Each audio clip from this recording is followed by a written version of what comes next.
chat.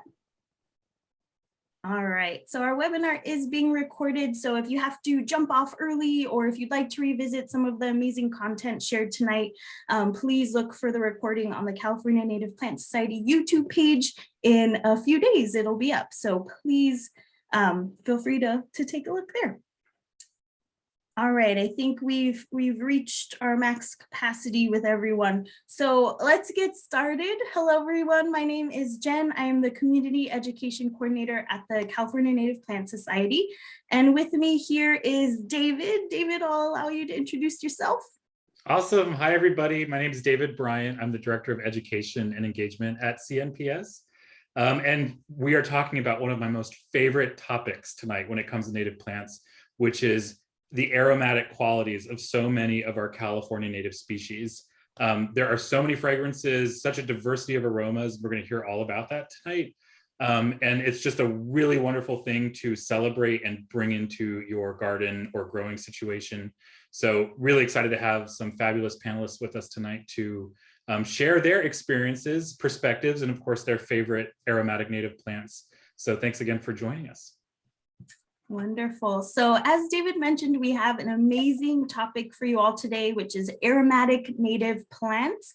So we have three amazing speakers that you see on this slide here that are bringing in just a wide variety of experience and knowledge of aromatic native plants. So today with us, we have Margaret Oakley, Arvind Kumar, and Lana Lopez, and I'll give a kind of a more in-depth introduction as we continue on with our presentations.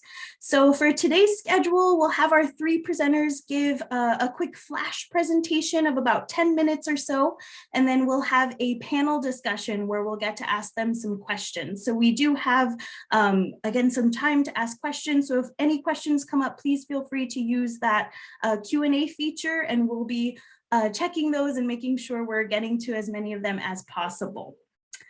All right, so let's get into our first presentation of the night. So our first presentation will be with Margaret Oakley. So Margaret Oakley has worked as a landscape designer since 2008, forging connections between people and the ecosystems of Los Angeles.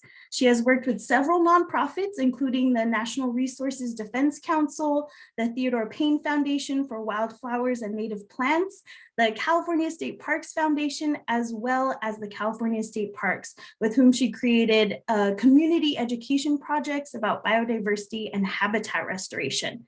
Margaret has an art practice which explores the intersections of art and ecology, and she's currently a 2022 MFA candidate in the UC Irvine graduate program for studio art.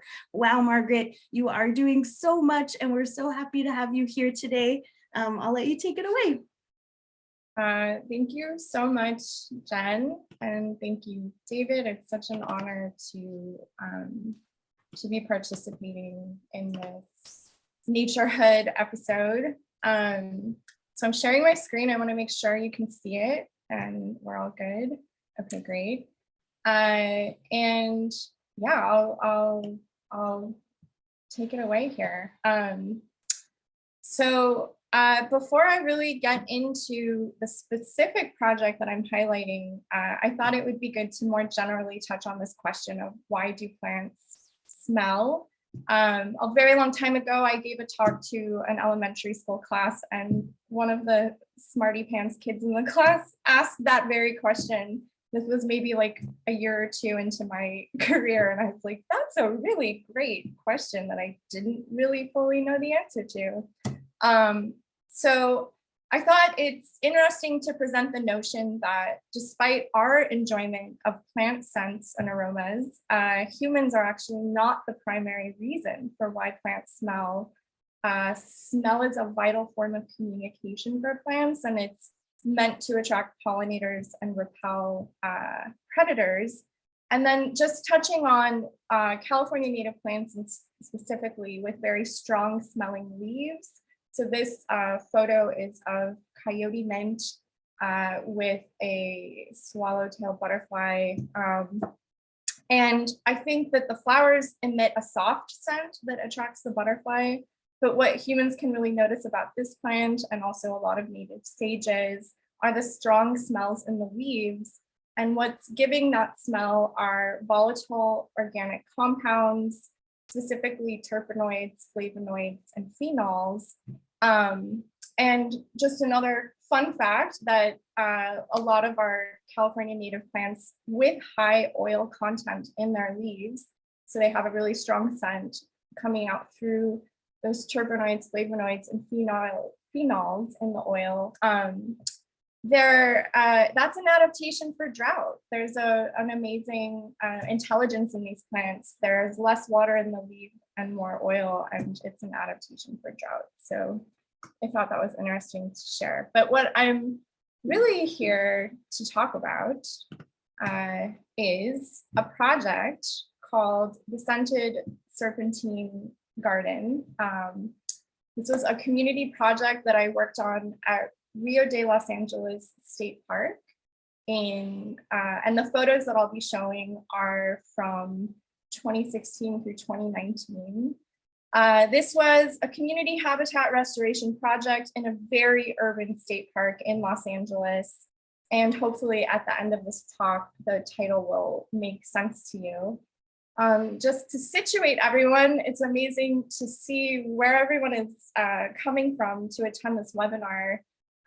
So just so you know where this park is, this is a map of a part of Los Angeles, and the LA River runs just here, and then the park is on really, really close to the LA River, adjacent to neighborhoods called Cypress Park and Glassell Park. There's Frogtown, there's Atwater kind of up to the north of there. So it's a very, very urban site, which I think comes through in this map. And then it was designated partly as recreation space with like basketball courts, soccer fields, playgrounds. And then this looped trail that runs here is a walking path that surrounds native habitat in the park.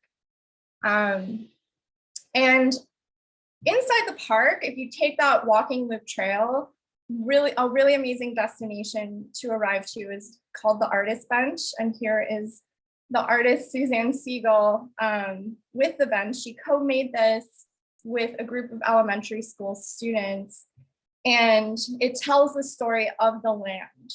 And the curve of the bench actually mirrors the curve of the LA River running next to the park. And just a close-up of the bench.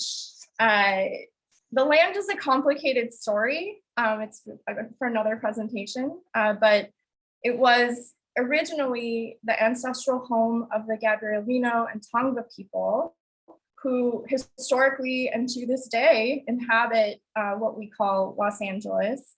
And I really want to acknowledge these ancestral caretakers of this land, and also acknowledge that by restoring native habitat, people are helping to heal some of the trauma caused to the land and its people. And so this bench tells the story of the original Tongva people, the arrival of the Spanish to the area. The site later became a rail yard, and it's still next to active train tracks. It was known as Taylor Yard, and then it became slated to become warehousing.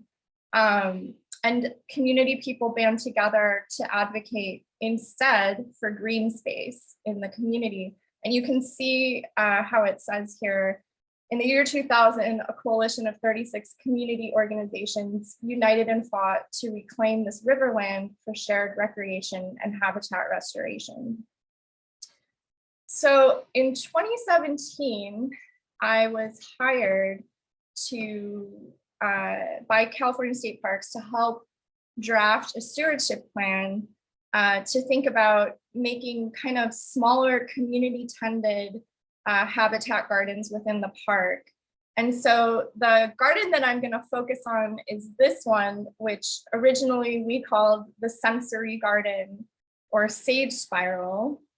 So just to kind of situate us, like this is the walking path, this is the artist bench. So it's just up from the artist bench, and then the train tracks run right along here, and the river would be like way down beyond the bottom of the page.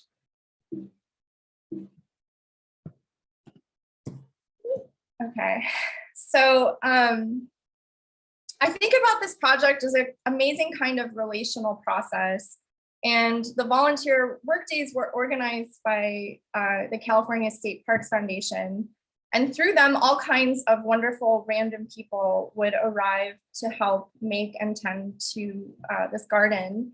Of course, these workdays were in partnership with California State Parks. So we had park staff helping us at these workdays with their volunteers. Sometimes National Park Service staff would come out and help. The Los Angeles Conservation Corps was a really amazing contributor to this project. And then within the park itself was this local volunteer group known as the abuelas and abuelos, or kind of like the grandparents of the park. These are people who lived in the area, were part of that coalition effort to create green space in the community, and they had a very personal kind of relationship to stewarding this green space. And so at these volunteer workdays, there was always a brief training at the start and a very welcoming atmosphere for newbies and returnees. And yeah, this really very special community developed, both between very different people coming from very different backgrounds, and then also between the people and the land. It was important that this sensory garden with the theme of smelly native plants was co-created and co-designed with the community. And I want to acknowledge that we faced a lot of limitations, or as I like to think of them, poetic constraints. There was a very teeny tiny budget. Everything needed to be supplied from this tiny budget, all supplies, tools, plants, snacks for volunteers. You always have to nourish the volunteers. And there was no budget for elaborate hardscape details. So in fact, there were a lot of regulations and permitting requirements that prevented us from installing any kind of permanent hardscaping. So that just proved to be beyond the scope of the project. And what we chose to do was just embrace impermanence and use natural materials found in the park, which was within the framework that was allowed within the rules, and use those to offer a kind of delineation. So volunteers worked with me to create this kind of S shape with stones and other materials. And there were sections that were filled only with mulch. So the idea is someone could walk up the path, step into a mulched area, and get closer to the scented plants. So this is an image of volunteers planting plants, and you can kind of see the mulch walking area. And there were ongoing iterations of this S shape. It changed a little bit with the seasons, and as maybe people move things around, sometimes found logs and branches within the park were used to create it instead. And I want to emphasize that there was this rhythm to these habitat restoration workdays. So broadly, that rhythm is weeding, planting, watering, cycling over throughout the seasons, weeding, planting, watering. But more specifically, it was about pulling tools out of the tool shed and walking together out to the garden, and then kneeling down on the earth and getting your hands dirty. So I'm thinking about this as a kind of social choreography, and almost kind of like a relational dance between people and the materials and the land, all with this ultimate intention of stewarding the space for the larger ecosystem. And so the site had to be hand weeded. That's very hard at first, but it got easier over time as you get a handle on it. Here we have a super volunteer truck with a giant fennel plant, a truckload of weeds that were removed, which had to be hauled away by state park staff. Weeding right up against the fence line. That's a train passing by in the background. And it always surprised me how much fun people had doing a task that sounds very monotonous, weeding, removing invasive plants, but people really enjoyed it. Lots of good conversations happened. volunteers hand watered with the water truck, with basically a kind of wagon with a water container pulled out by a truck. There was no on-site irrigation, so it had to be brought to the site.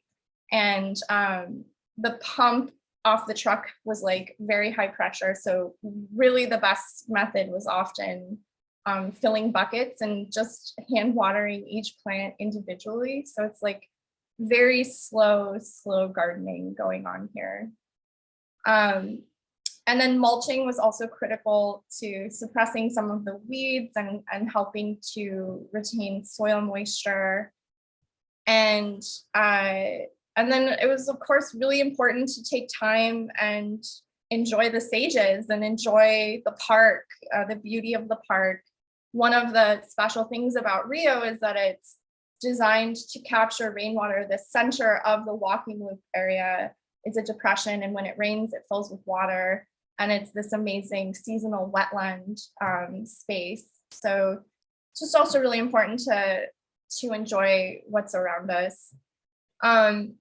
So what thrived under these constraints were mostly sages. So purple sage here in bloom on the left-hand side, and Cleveland sage in bloom on the right-hand side. And then good old-fashioned California sagebrush or cowgirl cologne. That person on the left was a lovely National Parks Service staff person at the time. And she put a sprig of some found sagebrush in her jacket for the day. And yeah, just it was a wonderful experience to engage such a diverse group of people in coming together to enjoy aromatic native plants and actually devoting their time and energy on a Saturday morning to doing that. So I know that there are still volunteer opportunities at Rio de Los Angeles State Park, and a great place to find out more is through calparks.org, which is the California State Parks Foundation website. And yeah, thank you all so much for letting me present that information today. Wonderful. Thank you so much, Margaret, for sharing more about your project and for bringing aromatic native plants into an urban area like Los Angeles. Wonderful, Margaret. Next up, we have Arvind. So Arvind Kumar is a brown thumb gardener and a native plant enthusiast who has been growing native plants in San Jose for over 20 years. So as a state board member, 2007 to 2012, he was active in the horticultural committee and co-chaired the membership committee. He is currently serving on the board of the Santa Clara Valley chapter for the California Native Plant Society. So welcome, Arvind, and please take it away.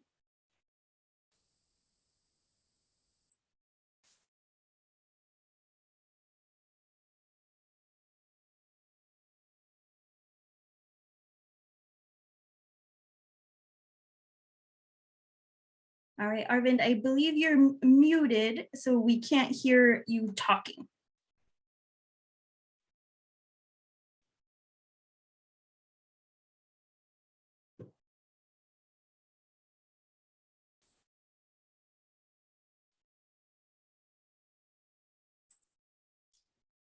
Sorry, I was mute. Can you hear me now?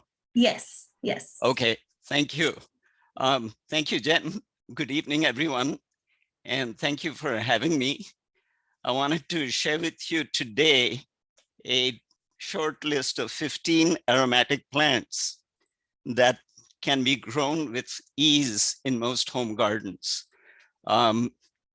If you refer to books, you will find much longer lists of many wonderful plants, including the one in David's slide when we opened this talk. But I'm going to talk about the ones that I consider bulletproof. If I can grow them, anyone else can. So I live in San Jose. That's the Santa Clara Valley. And in the valley floor, the soil is just clay. It's very dense, very slow draining. And so every plant I'm going to talk about has survived and thrived in clay.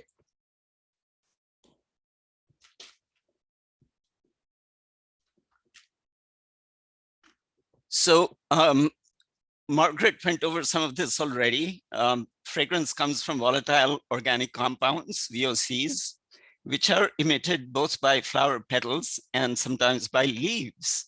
And the evolutionary purpose is to attract pollinators, but also to deter browsing by insects or hoofed animals. Keep in mind that fragrance is different for different plants, and the same plant can have different fragrances or levels of fragrance depending on the season as well as time of day. Let me share with you some aromatic perennials that are really easy to grow. This one is Hummingbird sage. It's a herbaceous perennial with very large and fragrant, sticky, resinous leaves. And the name is well chosen because indeed the pink flowers are a magnet for hummingbirds. In nature, this plant will naturally go dormant, brown and crispy. But in a garden setting, you can keep it green with supplemental water. In my garden in San Jose, it seems to prefer part shade as opposed to full sun. And it looks the neatest in the long run. It looks the neatest when it is pruned to the ground after the very first rains. And after the first rains, you will notice that there are small new leaf buds that form at the base of last year's stalks. So if you prune it just above that last leaf bud or the first leaf bud, it looks like you've cut off the entire plant, but the roots are alive and that bud is there. And next season, it looks like a brand new bed altogether. So highly recommended plant for home gardens. Very easy to maintain. It needs maintenance once a year of the kind that I just described. The next one I want to share with you is wood mint. And it's also called hedge nettle, but I prefer wood mint because I think it describes the plant better. It's an herbaceous perennial with a very sweet, delicious fragrance. Its leaves are very soft and felty to the touch in the winter and spring. But in the summertime, those same leaves can irritate skin, so handle with care. In my area, it likes bright shade and moisture, and it will slowly expand by sending out runners and popping up on the side of the mother plant. In a garden situation, you can control it by either limiting the water you give it or just pulling at it from the edges. It's not difficult to remove. Sacred Datura is a short-lived perennial. In my garden, it lives about 3 to 4 years on average. It is a standout plant in the summertime when it thrives without water. The flowers are very large, trumpet-like, and they have a subtle fragrance. The leaves have a very strong peanut buttery smell. And like many members of the nightshade family, it is toxic if ingested. Yarrow is a sun-loving perennial that's native to the temperate zone of the Northern Hemisphere. And its leaves emit a unique fragrance when crushed or walked upon. And it will gradually expand by runners if it likes the location. In nature in California, it goes summer dormant and brown, but it is amenable to supplemental water and it's going to stay greener in the garden. And now I want to share with you some shrubs that are fragrant. The first one is pink flowering currant, and is generally known for its beautiful pendant flowers or inflorescences. But what's not as well known is that its leaves have a very pleasing spicy scent. They're mildly sticky to the touch, but if you rub against it and walk into the house, you're going to bring that fragrance inside. It doesn't like full sun, in my experience. It likes bright shade, and it does better with some monthly summer water. and it's very amenable to pruning. So in a garden situation, you can shape it any which way you like. Its cousin is the Chaparral currant, and its leaves are strongly resinous, very sticky, and also fragrant. This is a sun-loving plant that goes dormant and crispy in summer in nature. In your garden, you can keep it greener longer with supplemental water or by limiting the amount of midday sun that it gets. Margaret talked about this. Purple sage is very easy to grow and care for. Its leaves have a pleasant aroma the year round. And unlike many other shrubby sages, purple sage will retain its leaves year round. The leaves just become smaller and wider. The straight species can grow up to 8 feet tall, in my experience. But this selection that is shown in the photo is called Point Sal. It's taken from the Central California coast. It has a naturally low mounding habit that is suitable for small gardens.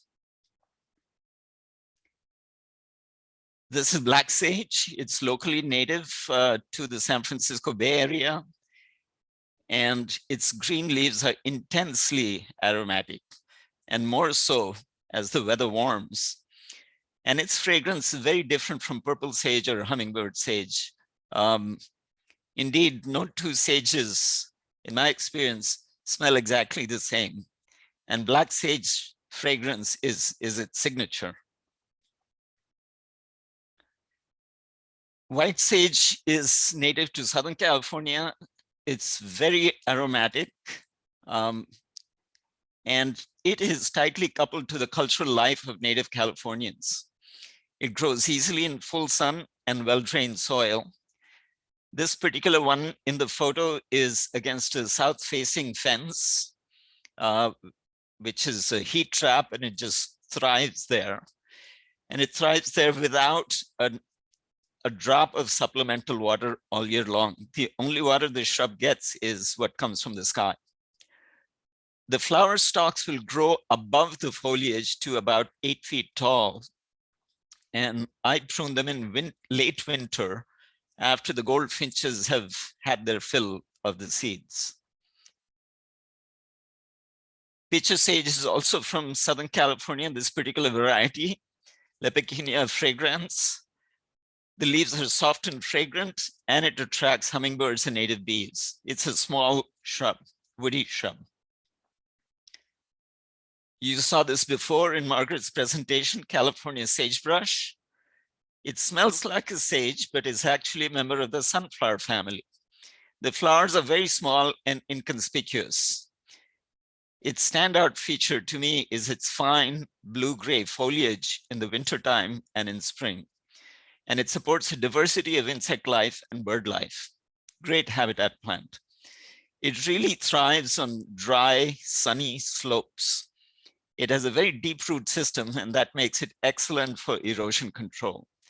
And to me, it is the quintessential fragrance of California coastal scrub. Yankee Point ceanothus is a selection from the Central California coastline, but it thrives in a wide variety of conditions elsewhere. And it is tolerant of clay and flowers profusely in sun. The flowers have a fresh, soapy smell, and the flowers and leaves are rich in saponin, and you can use them to wash off dirt and grime. It actually works. And finally, my last shrub, Coyote mint, is a sub-shrub. It's woody, but it's very small, growing to about 2 foot tall, and therefore very suitable for small gardens. It is sun-loving and attracts many pollinators, and its leaves were used as tea by native Californians. There are many selections available. There's one called Russian River that is tolerant of summer watering, so you might look into that. And I'm going to close with just a couple of trees. You heard about this. Bay laurel in my area is found along moist and shady gulches and streams, freshwater streams. It is comparatively slow growing. This sapling is from a Saratoga garden, is about 10 years old. The dry leaves are intensely aromatic, and it is the smell to me of forested trails in the Santa Cruz Mountains.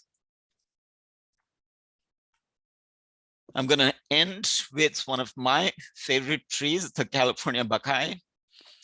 The flowers are sweetly fragrant and attract many, many native pollinators. The leaves on this tree will dry up by mid-July and introduce summer color, red-brown, to the forested slopes in the area. This tree has seasonal interest year-round. It looks different in every season. Even in winter, when it's leafless, its white bark and fractal branching structure are a sight to behold. It really looks beautiful in the winter. In nature, in the right conditions, on moist north-facing slopes, this tree can be a 25-foot tall giant. But in a dry and sunny location, it can live for many years as a small tree up to 10 feet. And that brings me to the end. Thank you.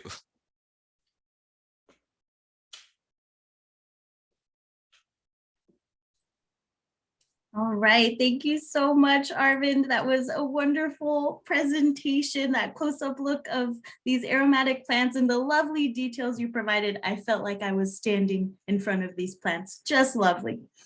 All right, and last but certainly not least, we have Lana Lopez. So Lana Lopez has over 15 years of gardening and design experience, which includes container and rooftop gardening and design in New York City, floral and interior plant design in the Bay Area as part owner of Crimson Horticultural Rarities, and edible garden design, fine gardening, maintenance, and beekeeping as a staff designer, gardener, florist, and beekeeper at Pine House Edible Gardens. She has also been a part of designing some of the Black Sanctuary Gardens with Leslie Bennett of Pine House Edible Gardens. So welcome, Lana. We're so excited to have you here, and take it away. Thank you. Thank you for having me. So exciting. And these past two talks have been so interesting. Let me share my screen here.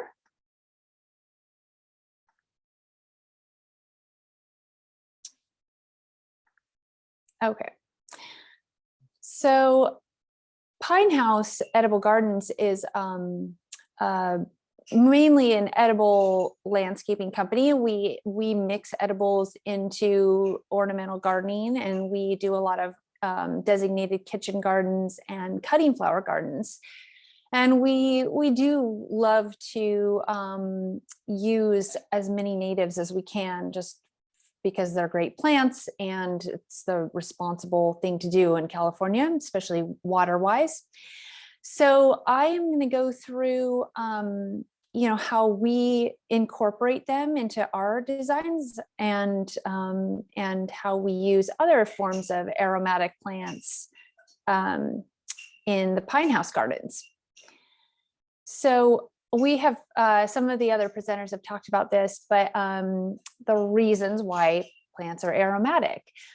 And compared to animals and minerals, plants have much more sophisticated chemistry because they have all this excess sunshine and air, and they use the carbon from the air and they use the energy from the sun to produce all the different carbon chains, and the actual molecules that make sense, the yummy smelling scents, are all made from carbon, mostly carbon.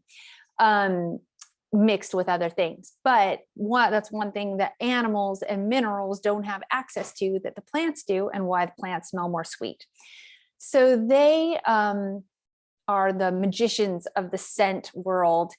And the reason that they produce scent, which the other presenters have talked about, which is one main reason, which is survival, but broken into two categories, which is protection to not be eaten, and attracting pollinators for reproduction.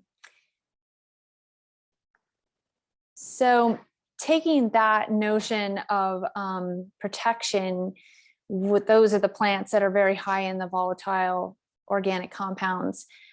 which is something that we like to incorporate plants with those into our gardens because they actually will protect the other plants from getting eaten. So in this picture, you can see how this is one of our kitchen gardens, and we will plant the fragrant native plants around these gardens, and then we'll take, you know, culinary herbs, and you can see in this picture there's oregano and there's basil and there's all the really fragrant edibles around the edges of our veggie beds, which help to protect them. Around the edges of the kitchen garden, we'll plant Salvia clevelandii, the Artemisia californica, all kinds of the sort of more fragrant, high volatile natives, which help keep the critters away. The other thing that we do a lot is incorporate pollinator attractors. And since we're growing food for people, the more pollinators, the more successful our food crops are. And California natives are great for attracting a wide variety of native bees, native, you know, moths and butterflies, as well as the honeybees like them too. We also keep bees for people, for our clients as well. So we want to support our bee friends as much as possible.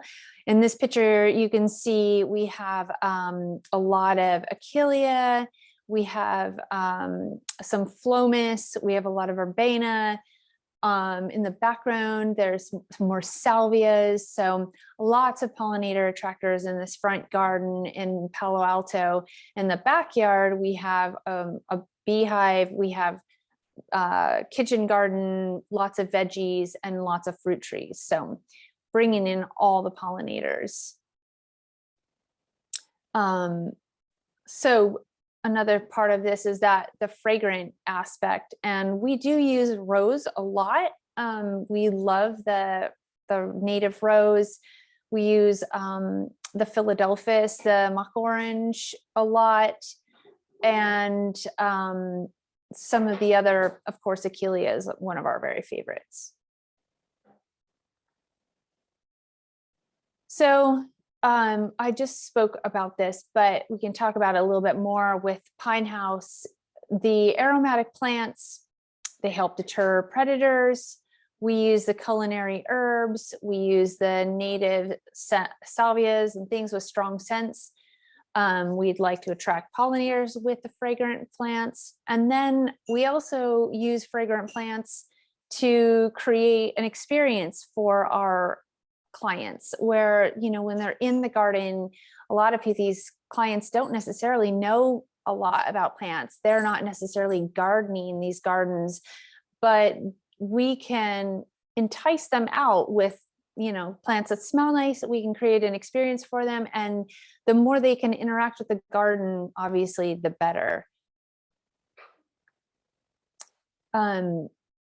One of the other roles that I think aromatic plants play, especially, you know, I mean, in our clients' gardens, but just in general, is connecting people to a place, time, or a cultural background.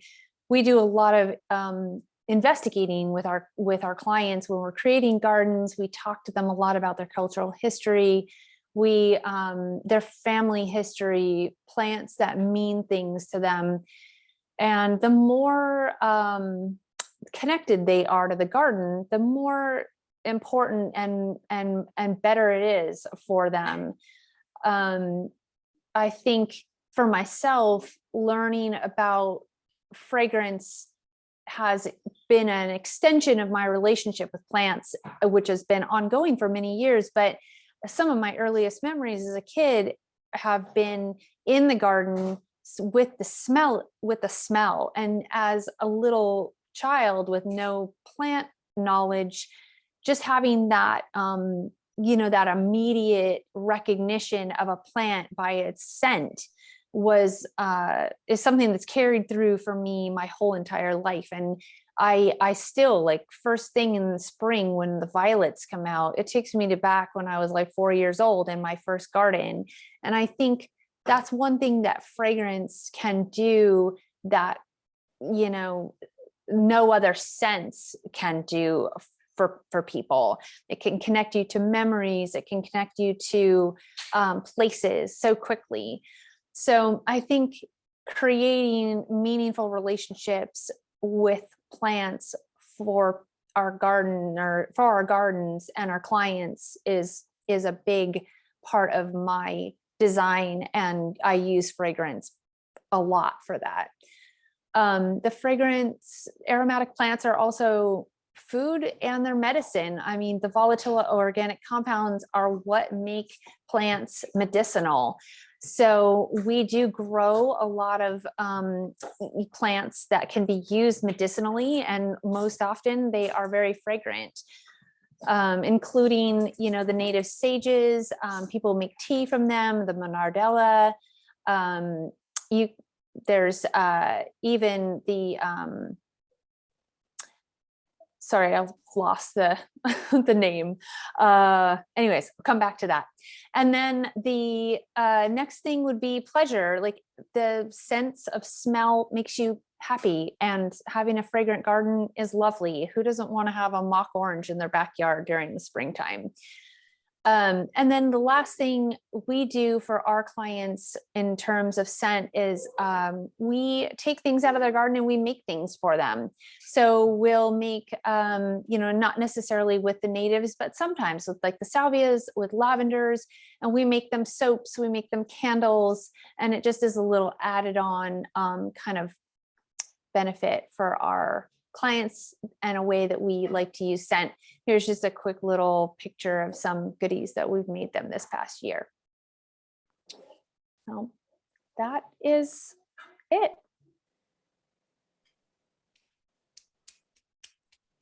Great. Thank you so much, Lana, for sharing a little bit more about Pine House Edible Garden and the wonderful scents and just what experience that can kind of bring to us, to people just enjoying plants. So thank you all.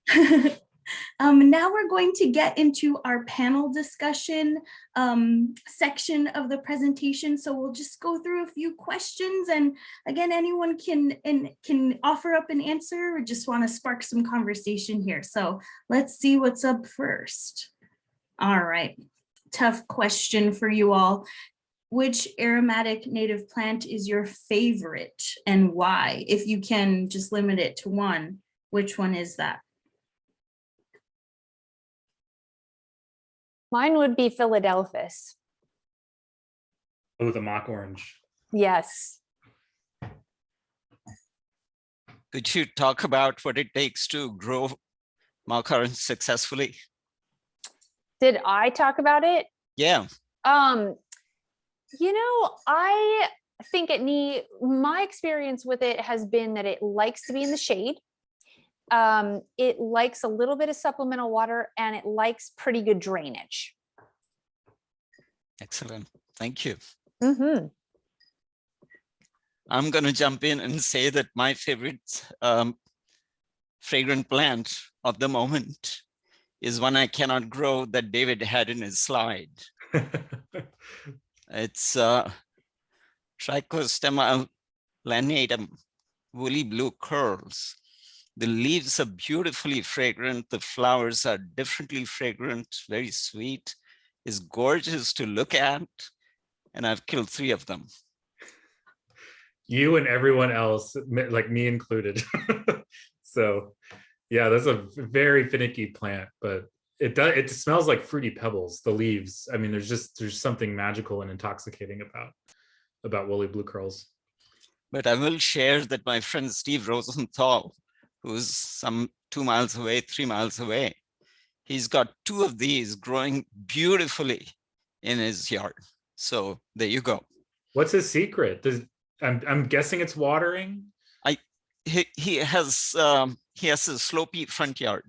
Okay. And he's just a great gardener. What can I say? He's above my level. But I'm just putting it out there that you can do it. It can be done. It's just that I haven't been successful. I would say that one of the most soothing scents to me is the scent of the leaf of Ribes viburnifolium or Catalina currant. It's a really small little evergreen plant. It grows nicely under oaks in like shadier conditions, very drought tolerant. And I just love this very sweet, refreshing scent of its leaf. That's a wonderful plant. I believe it's also called Catalina perfume for that reason. Wonderful. Gorgeous. All right, next question. Ooh, okay. So in your experience, what are some of the benefits of working with aromatic native plants? And Lana, you kind of spoke a little bit to that as well, if there's anything you want to expand on, but Arvind, Margaret, please feel free to jump in here, just based off of your experiences working with them.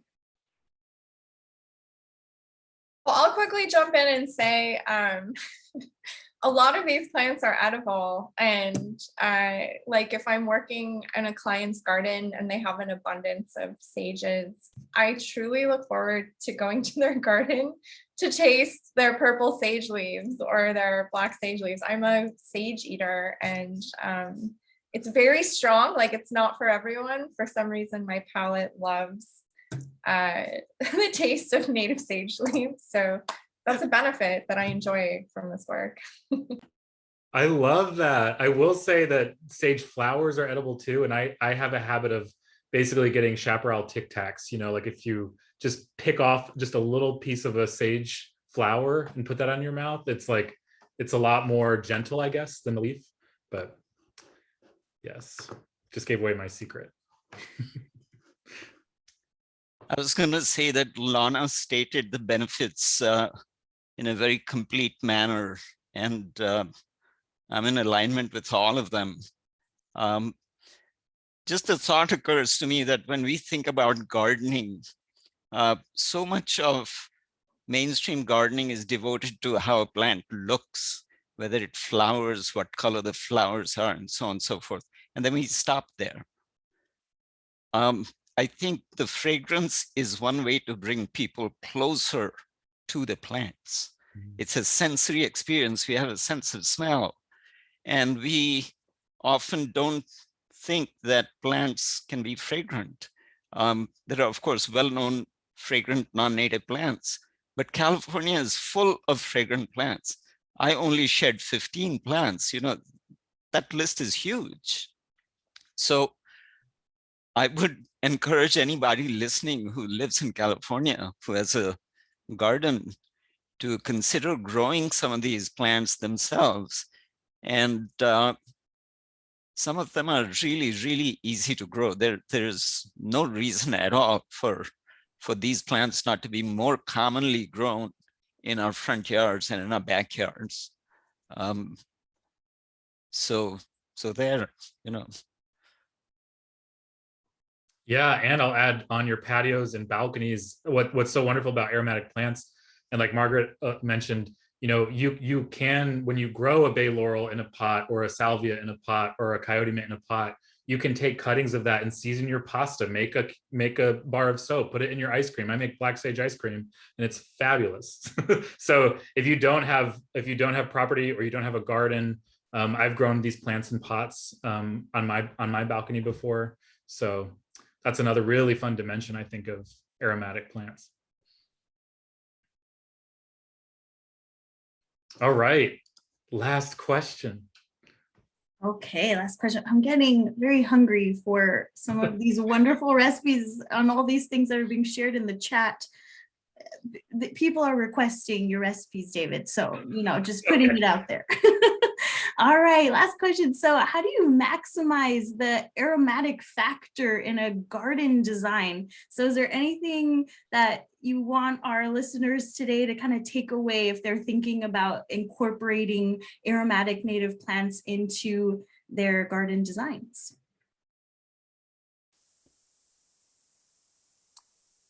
I think one thing that's helpful is to think about spaces that you interact with a lot. For instance, next to your front door, or maybe some like where you park, where you can, brush by it or grab a little scent with your hands and smell your fingers, or just if you open your front door, it comes in, and just places that you're going to,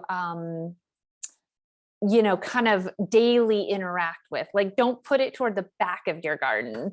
I also get really specific about what is fragrant during certain times of the year. So I'll think through like what I know is fragrant in the spring, and just how they interact with each other. Like, don't want any conflicting fragrances, but I think the biggest thing is to just have it in a spot that you're going to actually enjoy it. So make it accessible.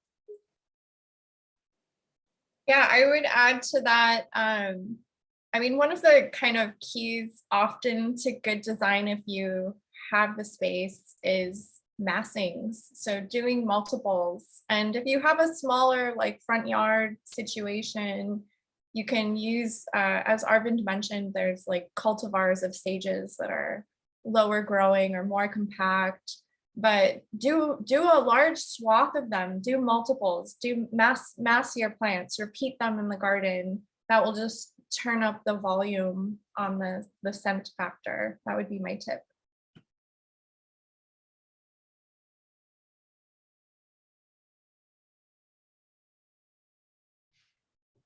Awesome. Beautiful. Well, thank you, everyone. And we'll jump over to just some kind of questions that have been popping up in the Q&A and on the chat. But first, we just want to let you know the next Naturehood webinar will be April 7th, and that will be our Nursery Shopping 101. So what to look for in native plants when you're out there at nurseries. And you can find native plant nurseries on calscape.org, as well as bloomcalifornia.org. We'll put those in the chat for you all. But this is just a great rundown of like what things should you be looking out for, what questions should you ask, and what should you go prepared with when you visit a nursery. So lots of really good insight there. But now I just would love to turn it over to all of you wonderful panelists and just ask some questions from the chat, if that's okay. Let me pull up our Q&A here. So one question I want to turn to that's been sitting here, Arvind, you mentioned pruning hummingbird sage back when the first rains of fall came, and people are asking if it's okay to prune hummingbird sage now. My thought would be that it's a little close to our probably hot spring, but curious to know what you think about pruning back hummingbird. It's a bit late now. Yeah. And the rains have been, in my area, we have basically no more rain in the forecast. It was cloudy today, but not a drop of rain. So spring is here. So the time to do this is really wait for the next rain. And the plant will tell you, if you look at the base of each stalk, at the bottom, you will see the lowest leaf bud. If it's turning green, it's a new leaf coming out of that bud. And that's when you know to prune just above it. So for this season, just enjoy your plant as it is. Great, thank you. I don't know if we have the expertise to answer this, but I think Arvind, you mentioned it. People are asking if the California buckeye is poisonous to European honeybees, and I have heard that they are, but not to native bees. So just if anyone has a comment about that. So I'm not the expert on toxicity, but I've done some reading, and indeed they are, the pollen and nectar of the California buckeye is toxic to honeybees, which are not native to this continent, and they have not evolved along with the California buckeye. I can tell you from observation, I have a tree in my front yard. So in spring, in late April, May, I do find occasionally there will be honeybees on the flowers, and then they don't know how to fly off, or they'll be on the ground. They look like they are in a stupor, drunken stupor. So what I've read is that if the dosage is mild, they will recover. But if that's the only nectar source within miles and they're feeding on it regularly, that is not good. And it's not good for them, and it's not good for the stuff they take back to the hive.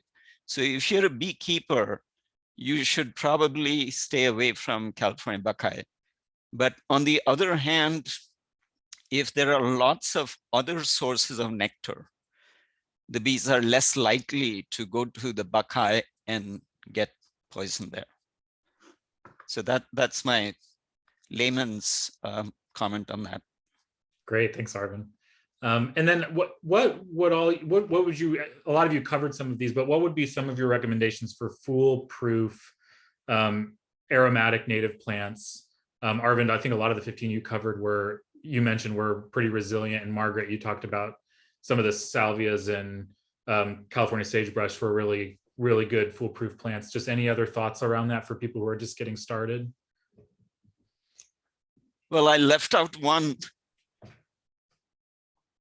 the plant on my shirt, which my fellow panelists pointed out.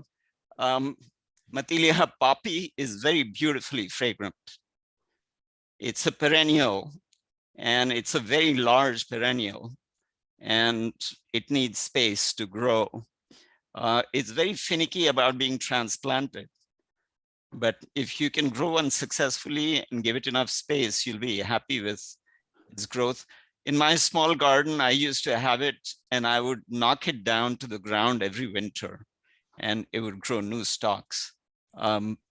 I have a friend who lives up in the hills, and she planted it on her hillside, and she just lets it go. It forms a very large thicket, and it's full of beautiful flowers in May. Oh, gorgeous. I think the lupines are another one that we didn't really talk about, but they are pretty easy to grow, and they smell amazing when they're flowering.